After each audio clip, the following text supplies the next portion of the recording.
أعوذ بالله من الشيطان الرجيم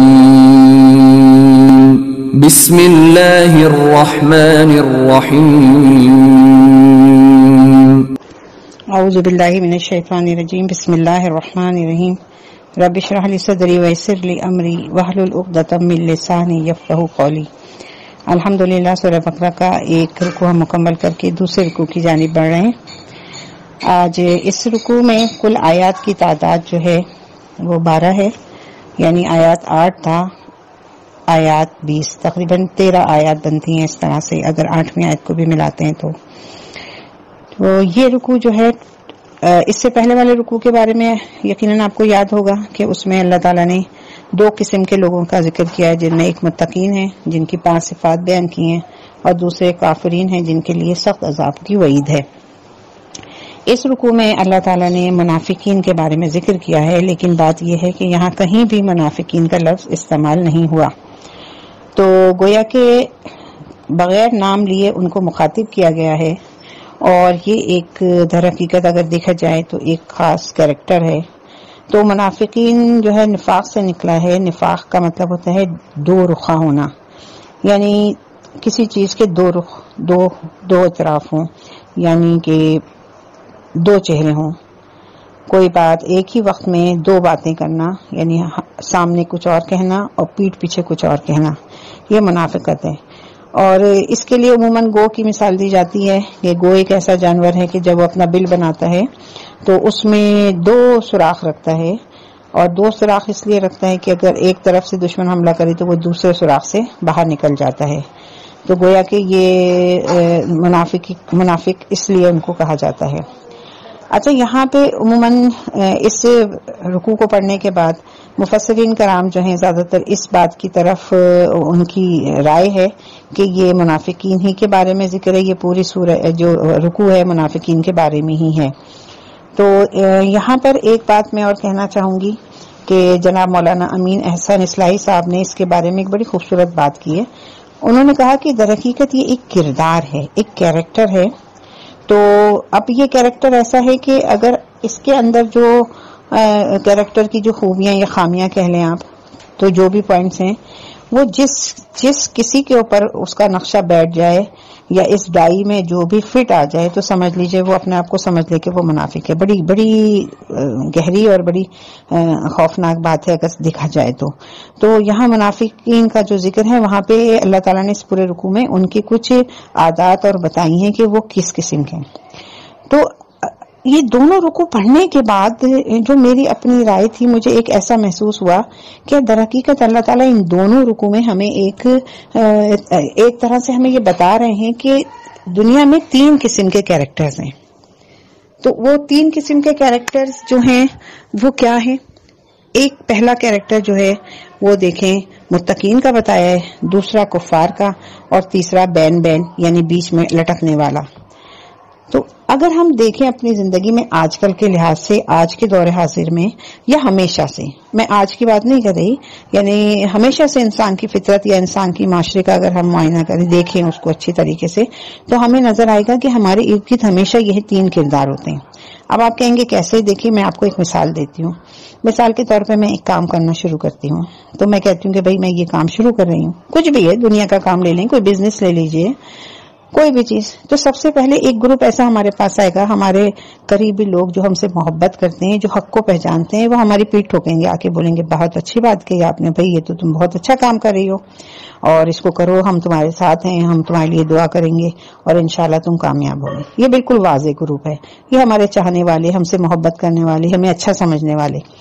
دوسرے گروہ ایک ایسا ہوگا جو کہ ایک دم ہی ٹوٹلی ہمارے کام کے اوپر تنقید شروع کر دے گا، یہ تم نے کیا کام شروع کر دیا، تو بالکل بیکار کام ہے، اس سے تو تمہیں کوئی فائدہ ہی نہیں ہوگا۔ یہ بالکل یہ بھی واضح گروپ ہے۔ لیکن ایک تیسرا گروپ ہم نے دیکھا ہے، آپ بھی اپنے زندگی میں دیکھیں، وہ ایسے لوگ ہوتے ہیں جب ہمارے سامنے آتے ہیں تو بہت اچھی بہت میٹھی بات کرتے ہیں کہ جی بالکل آپ بہت اچھا کام شروع کر رہے ہیں، دیکھیے ہم آپ کے ساتھ ہیں، لیکن جو ہی وہ پلٹتے ہیں تو پیچھے پلٹنے کے بعد وہ ہماری ہی ان باتوں کی برائیاں دوسروں سے کر رہے ہوتے ہیں۔ تو دیکھیں یہ دیکھا جائے تو آج کے دور میں تو بہت زیادہ اس قسم کے لوگ ہیں۔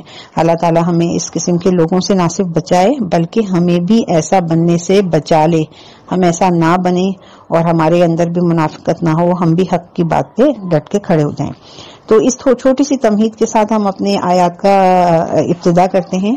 آیت نمبر 8، 9، 10، 11 اور 12، اتنی آیت انشاءاللہ ہم پڑھنے کی کوشش کرتے ہیں۔ اللہ تعالی ہماری اس کوشش کو قبول فرمائے۔ ربنا تقبل منا انک انت السمیع العلیم۔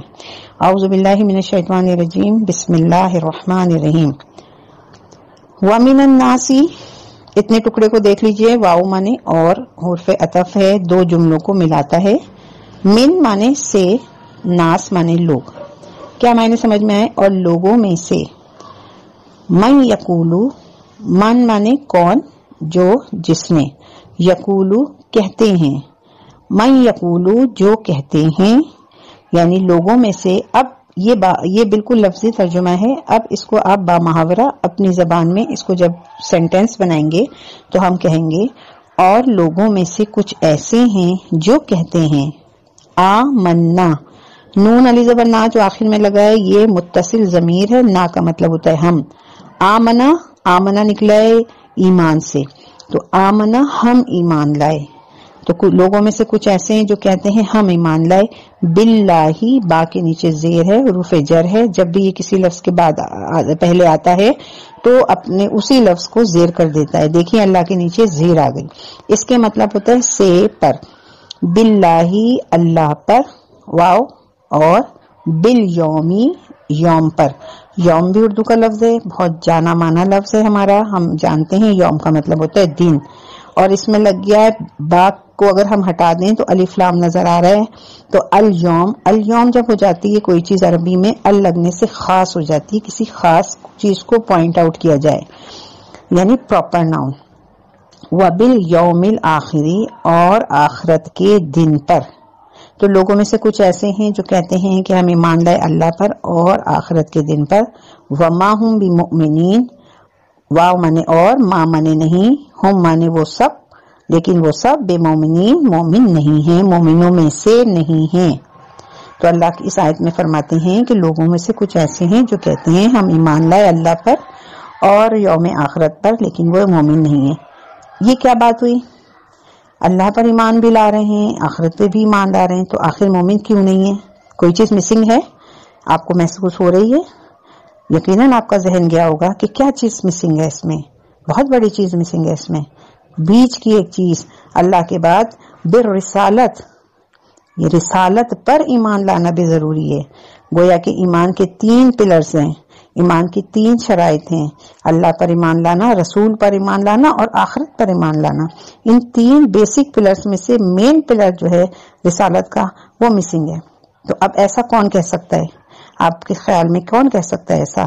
یقیناً یہ اہل کتاب ہی کہہ سکتے ہیں، جو کہ اپنے کتاب کو اللہ کی کتاب بھی مانتے ہیں اور اللہ کو بھی مانتے ہیں اور آخرت کو بھی مانتے ہیں، صرف نبی آخر الزماں حضرت محمد صلی اللہ علیہ وسلم کو نہیں مانتے۔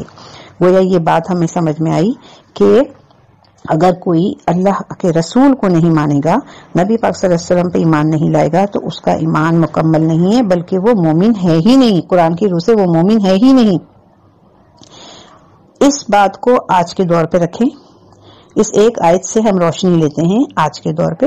آپ مجھے بتائیے کہ ایسے بہت سے، اب ہمارے اسلام میں بھی، دین میں بھی ایسے بہت سے مسلک نکل گئے، جیسے کہ خاص طور پہ ایک ہی کو میں پوائنٹ آؤٹ کروں گی، وہی ہے، وہ ہیں قادیانی۔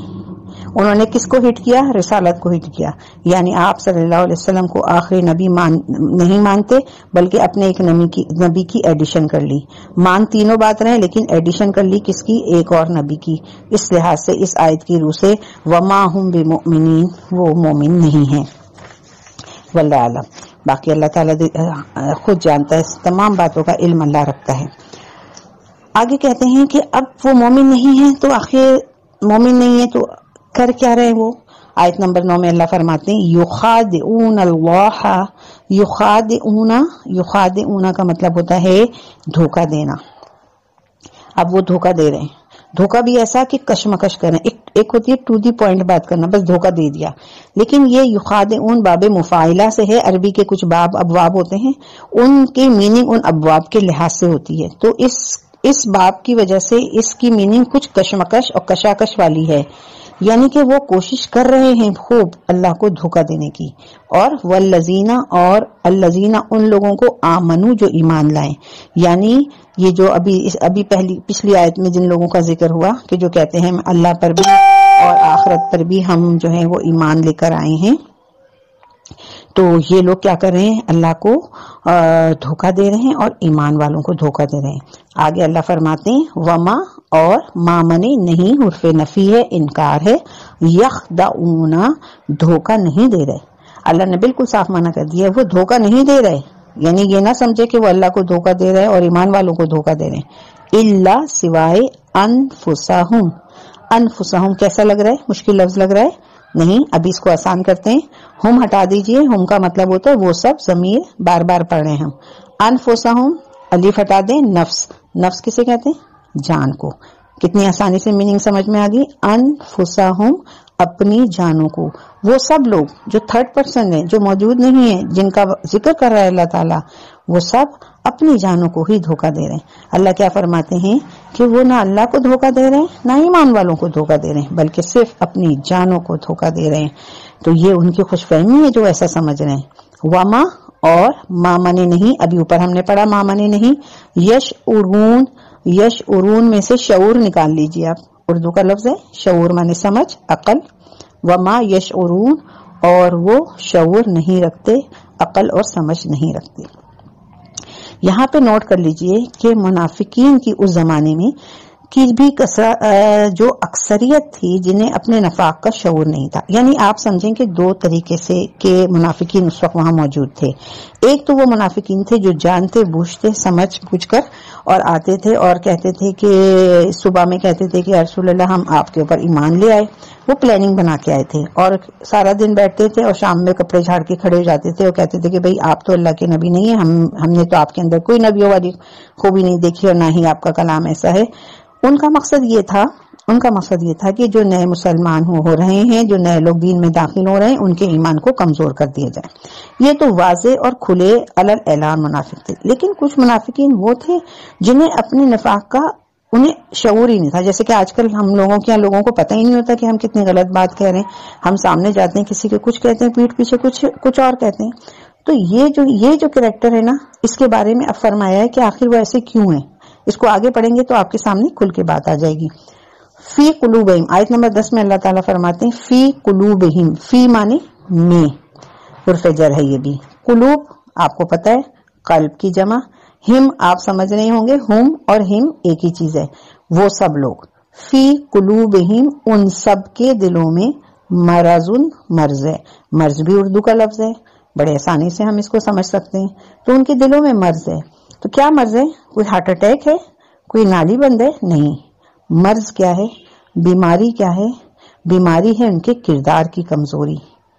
وہ ایمان تو لے آئے ہیں اور فوائد ان کو نظر آ رہے ہیں اسلام کے، صدقات، خیرات، زکوٰۃ، اچھا اخلاق، امن و امان سب مل رہا ہے. لیکن جہاں ان کے اوپر تھوڑی آزمائش آتی ہے. آزمائش کس بات کی آتی ہے؟ آزمائش اس بات کی آتی ہے کہ جب اللہ کے راہ میں نبی فرماتے ہیں کہ آ جاؤ جہاد کے لیے نکلو اپنے گھروں سے، اب ان کی جان نکل جاتی ہے. ہم گھر سے بھلا کیسے نکلے؟ بھلا ہمیں کیا ضرورت ہے لڑائی کرنے کی؟ یہ وہ کمزور لوگ ہیں، کردار کی کمزوری والے، جن کے دلوں میں مرض ہے. مرض کس کا ہے؟ بزدلی کا مرض ہے. یاد رکھیے اللہ تعالیٰ بزدل شخص کو پسند نہیں فرماتے. اللہ تعالیٰ مضبوط قوت ارادی کو پسند کرتے ہیں. مومن ایک مضبوط قوت ارادی کا ایک بہادر کردار ہے، ایک بہادر کردار ہے یہ. اور یہ اللہ تعالیٰ اپنے مومنین کو ایسا ہی چاہتے ہیں کہ جو اپنی جان کی پرواہ کیے بغیر جہاد میں کود پڑے. اللہ کے رسول نے کہا کہ اپنے گھروں سے مال لے کے آؤ، اپنے گھر کا پورا سامان لا کے رکھ دیا. تو یہ مومن کی شان ہے. لیکن ان کے دلوں میں بیماری ہے. کس بات کی بیماری ہے؟ ان کے کردار کی کمزوری کی بیماری ہے. وہ کیا چاہتے ہیں؟ وہ بین لٹک رہے ہیں. وہ چاہتے ہیں آخرت بھی مل جائے اور دنیا کی ہر چیز ہمارے ہاتھ سے کچھ جانے نہ پائے. ہمیں ہر چیز مل جائے، عیاشی مل جائے، آرام مل جائے، سکھ مل جائے، ہمیں نہ تکلیف اٹھانی پڑے، نہ ہمیں ہجرت کرنی پڑے، نہ ہمیں جا کے جنگ لڑنی پڑے، نہ ہمیں اپنی جانوں کا نذرانہ دینا پڑے. تو دین اس چیز کا نام ہے. دین کوشش کا نام ہے، کوشش کرنے کا نام ہے، ہر لمحے کوشش کرنے کا نام ہے. اور اسی کے اللہ تعالیٰ کے اجر ہے. آگے اللہ فرماتے ہیں فزادہ، دیکھیں زیادہ سے نکلا ہے. ہم پھر وہی ہم ضمیر آ گئی، بالکل پکی یاد ہو جانی چاہیے، وہ سب لوگ، یعنی ان کا ذکر ہو رہا ہے. فزادہ بڑھا دیا، ہم اللہ اللہ نے ان کے مرضن مرض کو. کتنی آسان آیت ہو گئی. فزادہ زیادہ سے یاد رکھیں، ہم کہتے ہیں زیادہ سے زیادہ یہ کام کر لیجیے آپ. فزادہم اللہ مرضا، تو اللہ نے ان کے روگ کو بڑھا دیا، ان کی بیماری کو بڑھا دیا ہے اور ڈرپوک کر دیا ان کو. جہاں جنگ کا بغل بجتا ہے یہ تھر تھر کانپنے لگتے ہیں، اپنے گھروں میں چھپنے لگتے ہیں، عذر پیش کرتے ہیں کہ بھائی ہم بیمار ہیں، ہم معذور ہیں، ہم بوڑھے ہو گئے ہیں، ہماری بیوی ہے، ہمارے بچے ہیں، ہم ان کو دیکھ رہے ہیں. وَلَهُمْ عَذَابٌ عَلِيمٌ، اور ان کے لیے تو دردناک عذاب ہے. اللہ تعالیٰ نے ایسے کردار کو، ایسے لوگوں کو سخت عذاب کی وعید دی ہے. بِمَا كَانُوا يَكْذِبُونَ، اب کس وجہ سے، وجہ بھی بتا دی کہ جس سبب سے کہ وہ جھوٹ بولا کرتے تھے، جس وجہ سے کہ وہ جھوٹ بولا کرتے تھے. آیت نمبر 11 دیکھیں. وَإِذَا قِيلَ، اور جب قیلا کہا جاتا ہے، لہم ان سے، لا تفسدو، لا مانے نہیں، یہ بھی حرف نفی ہے، تفسدو فساد مت پھیلاؤ، فی الارض زمین میں. جب ان سے کہا جاتا ہے کہ بھائی تم فساد مت پھیلاؤ زمین میں، تو قالو تو کہتے ہیں، انما بے شک نحنو ہم ہی، مصلحون بے شک ہم ہی اصلاح کرنے والے ہیں. اب یہاں غور طلب بات یہ ہے کہ آخر اس دور میں کون ایسا تھا جو یہ بات کہتا تھا؟ تو کھل کے ہمیں ہمارے سامنے ان آیات کی روشنی میں جو کردار آتے ہیں وہ یہود علماء کے آتے ہیں. یہ وہی یہود علماء ہیں جن کے پاس اللہ کی کتاب ہے، جو اپنے آپ کو دین کا ٹھیکیدار سمجھتے تھے، جو یہ جانتے تھے کہ نبی پاک صلی اللہ علیہ وسلم اور ایسے آخری نبی آنے والے ہیں، لیکن ان کو صرف اپنی گدی چھن جانے کے ڈر سے وہ آپ صلی اللہ علیہ وسلم کو نہیں مانتے تھے، اور خود کہتے تھے کہ بھئی ہم تو اللہ پر بھی ایمان لائے ہیں، آخرت پہ بھی ایمان لائے ہیں، ہم کیوں مومن نہیں ہیں، اور ہم تو اصلاح کرنے والے ہیں، ہم تو دنیا کو سیدھی راہ دکھا رہے ہیں.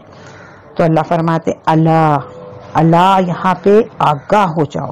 یہاں اللہ کے لیے بڑی گرج ہے. اس آیت میں اللہ تعالیٰ نے بڑی ٹو دی پوائنٹ، جسے کہتے ہیں ٹھوس طریقے سے، بالکل سالڈ طریقے سے کہا، اللہ انہم، آگاہ ہو جاؤ، یقیناً ہم المفسدون، تم ہی فاسد ہو، تم ہی فساد پھیلانے والے. جو تم کہہ رہے ہو ہم مسلم ہیں، ہم تو اصلاح کرنے والے ہیں، تو در حقیقت تم ہی فساد پھیلانے والے ہو. ولیکن، واو مانے اور، لیکن مانے لیکن، بالکل اردو کے لفظ کی طرح سے تھوڑی سی ترتیب بدلی ہے. ولیکن لیکن، لا یشعرون، لا مانے نہیں، یشعرون شعور سے نکلا ہے، وہ شعور نہیں رکھتے، یعنی وہ اپنے آپ کو بالکل صحیح سمجھ رہے ہیں اور ایسے ہی کام کرے جا رہے ہیں اور سمجھ رہے ہیں ہم تو بالکل ٹھیک ہے. دیکھیں آج بھی ہمارے درمیان بہت سے، اللہ نہ کرے ہم ان لوگوں میں شامل ہوں، ایسے بہت سے لوگ ہیں جو اپنے آپ کو بالکل صحیح سمجھتے ہیں اور شیطان کے نورانی جال میں پھنسے ہوئے ہیں، اور پھنسنے کے بعد اس میں گرے چلے جا رہے ہیں. ایسی قرآن کی تعویلیں لے کے آتے ہیں اور ایسی طریقے سے نہ صرف خود بھٹکتے ہیں بلکہ اپنے ساتھ نہ جانے کتنے اپنے ماننے والوں کو بھٹکاتے ہیں. اللہ تعالیٰ سے ہمیں ہر وقت ہر لمحے ہدایت کی توفیق مانگنی چاہیے. اللہ تعالیٰ سے اس کا ہاتھ مانگنا چاہیے کہ اللہ ہمیں بھٹکنے سے بچا لے. ربنا لا تزغ قلوبنا بعد إذ هديتنا وهب لنا من لدنك رحمة إنك أنت الوهاب. اے اللہ جب تو نے ہم کو ہدایت ہم تک پہنچا دیے تو اب ہمیں کبھی پلٹانا نہیں اس سے، یا اللہ تو ہی ہمارا وہاب ہے. تو اللہ تعالیٰ سے ہمیں ہر لمحے ہر وقت یہ دعا کرنی چاہیے کہ اے کریم آقا، اے رحیم آقا، ہمیں قرآن کو صحیح پڑھنے کی اور پڑھانے کی، اسے سمجھنے اور سمجھانے کی اور اس پہ عمل کرنے اور کرانے کی توفیق عطا فرمائیں. یاد رکھیے آپ صلی اللہ علیہ وسلم نے فرمایا کہ قیامت کے دن یہ قرآن ہمارے لیے حجت ہوگا. اس کے مطلب یہ ہے کہ قرآن ہمارے لیے گواہی دے گا. ایسا نہ ہو کہ وہ ہمارے لیے گواہی دے دے، کہہ دے اللہ ان بندوں نے مجھے اٹھا کے نہیں دیکھا، مجھے الماری میں رکھ دیا، مجھے اپنی بیٹیوں کی شادیوں پہ صرف سر پہ رکھا، کبھی کھول کے نہیں پڑھا. دعا کرے اللہ سے کہ ہمیں اسے کھول کے پڑھنے کی، اس کو سمجھنے کی، اس پہ عمل کرنے کی توفیق دے، اور قیامت کے دن اور قبر میں یہ قرآن کھڑے ہو کے کہے اللہ پاک یہ وہ بندیاں ہیں میری، یہ وہ بندے ہیں میرے جو کہ مجھے کھول کے پڑھتے ہیں اور مجھے اور سمجھنے کی کوشش کرتے ہیں. جتنی بھی ہمارے پاس ٹوٹی پوٹی عقل ہے، جتنی بھی سمجھ ہے، اللہ تو ہی ہماری اس سمجھ کو بڑھا دے، ہمارے سینوں کو کھول دے. صدق اللہ العظیم. آمین یا رب العالمین. اس دعا کے ساتھ اپنا یہ آیات کو مکمل کرتے ہیں، اور آپ اس کو بار بار پڑھیے اور انشاءاللہ ان آیات کو ترجمے کے ساتھ یاد کرنے کی کوشش کیجیے. السلام علیکم.